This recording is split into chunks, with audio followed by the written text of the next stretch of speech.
बिस्मिल्लाहिर्रहमानिर्रहीम। अस्सलाम वालेकुम। जैसे कि आप जानते हैं, पाकिस्तान आर्मी सिर्फ हमारी जंग नहीं बल्कि हमारी नस्लों की जंग लड़ रही है, हमारे आने वाले वक्त की जंग लड़ रही है। आज पाकिस्तान आर्मी को सिर्फ भारत का मुकाबला नहीं बल्कि कुछ अंदरूनी ऐसी जमातें भी हैं जिनका सामना है।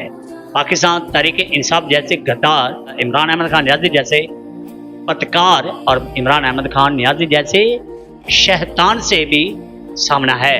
और पाकिस्तान आर्मी एक वो आर्मी है जिसने पूरी दुनिया में लोहा मनवाया और पाक आर्मी ने ये बताया है कि भारत को जब पाक आर्मी ने मुंह तोड़ जवाब दिया, भारत को मुंह तोड़ जवाब मिला, तो भारत ने भी माना और भारत ने भी फौरी ट्रंप से रब्ता किया कि सर हमें बचाओ, हमें खा गए, हमें ले गए, हमें मार गए, बचा लो यार, हमें बचा लो।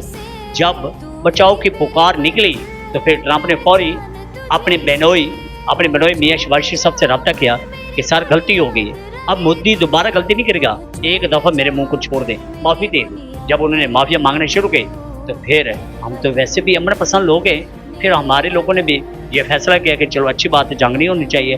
मगर भारत को अब ये समझना होगा कि पाकिस्तान दुनिया की नंबर 1 फौज ऐसे नहीं बनी। पाकिस्तान आर्मी हमेशा डंडा दे के रखा है और अल्हम्दुलिल्लाह पाक आर्मी ने जितनी भी जंगें लड़ी है, तारीख उठा के देखें, पाक आर्मी ने हमेशा दुश्मन को बताया है कि हम जिंदा कौम, हम आज़ाद कौम, हम रियासत पाकिस्तान का दिफा करना जानते हैं। अगर पाकिस्तान की तरफ कोई मैली आंख देखेगा तो हम आंख नहीं पूरा जिस्म उड़ा देंगे।